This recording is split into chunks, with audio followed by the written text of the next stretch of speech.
আমার শ্বশুরালয়ের রোড,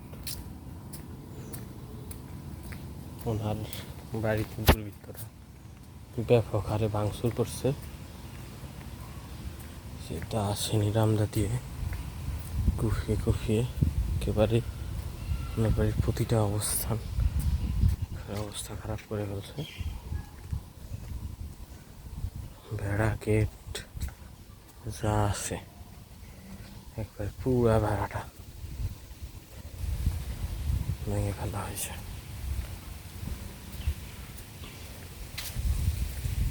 এই গেটটা পুরো ভেঙে ফেলছে, গেটটা পুরো ভেঙে ফেলছে।